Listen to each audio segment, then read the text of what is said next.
I think the subject which will be of most importance politically is mass psychology. Mass psychology is, scientifically speaking, not a very advanced study. This study is immensely useful to practical men, whether they wish to become rich or to acquire the government. It is, of course, as a science, founded upon individual psychology, but hitherto it has employed rule-of-thumb methods which were based upon a kind of intuitive common sense. Its importance has been enormously increased by the growth of modern methods of propaganda. Of these the most influential is what is called education. Religion plays a part, though a diminishing one. The press, the cinema and the radio play an increasing part. Bertrand Russell, 1952.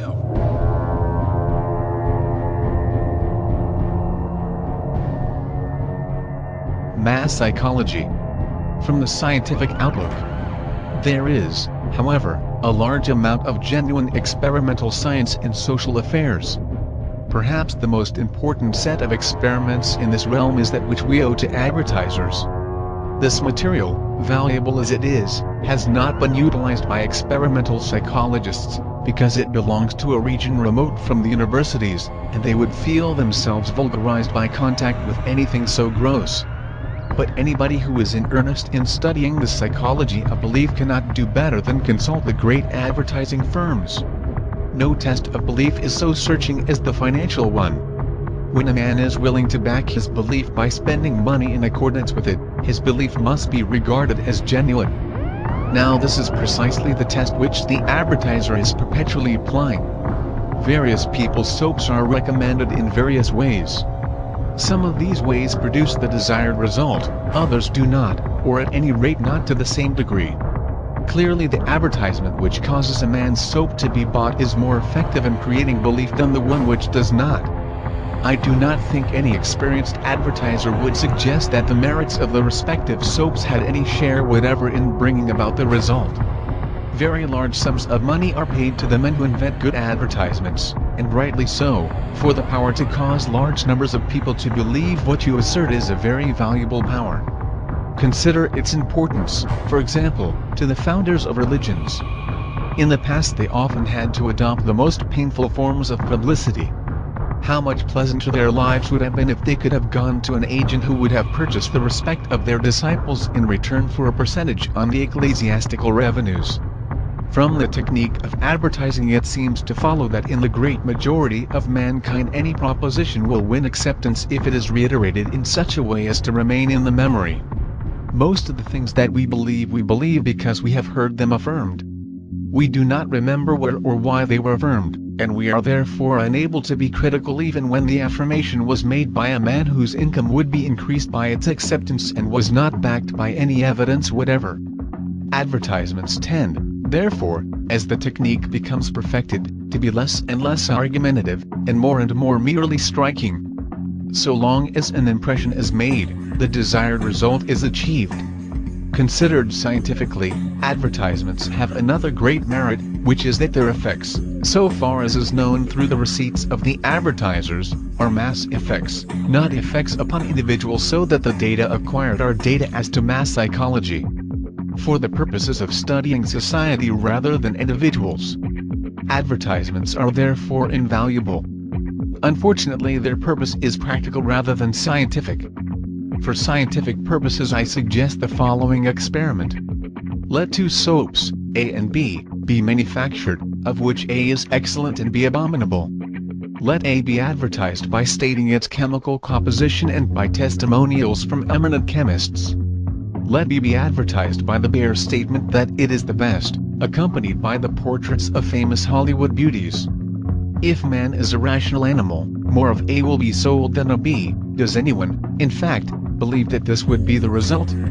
The advantages of advertisement have come to be realized pretty fully by politicians, but are only beginning to be realized by the churches.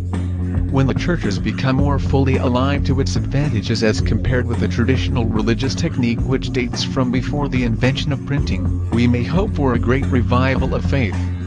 On the whole, the Soviet government and the communist religion are those which hitherto have best understood the use of advertisement. They are, it is true, somewhat hampered by the fact that most Russians cannot read. This obstacle, However, they are doing their best to remove education as propaganda. This consideration brings us naturally to the subject of education, which is the second great method of public propaganda. Education has two very different purposes. On the one hand, it aims at developing the individual and giving him knowledge which will be useful to him. On the other hand, it aims at producing citizens who will be convenient for the state or the church which is educating them.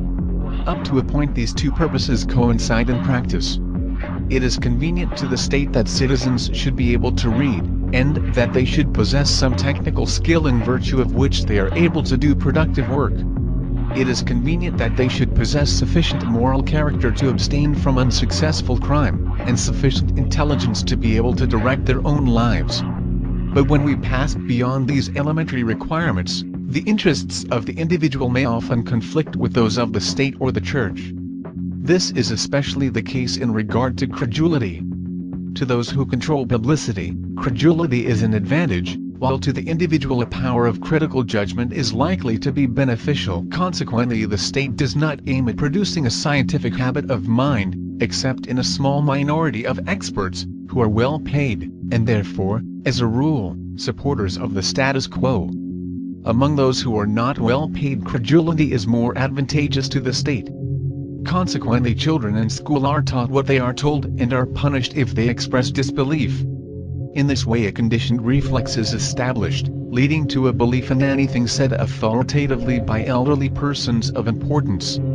You and I, reader, owe out immunity from spoliation to this beneficent precaution on the part of our respective governments. One of the purposes of the state in education is certainly, on the whole, beneficent. The purpose in question is that of producing social coherence. In medieval Europe, as in modern China, the lack of social coherence proved disastrous. It is difficult for large masses of men to cooperate as much as is necessary for their own welfare. The tendency to anarchy and civil war is always one to be guarded against, except on those rare occasions when some great principle is at stake which is of sufficient importance to make civil war worthwhile. For this reason, that part of education which aims at producing loyalty to the state is to be praised insofar as it is directed against internal anarchy. But insofar as it is directed to the perpetuation of international anarchy, it is bad. On the whole, at present in education, the form of loyalty to the state which is most emphasized is hostility to its enemies.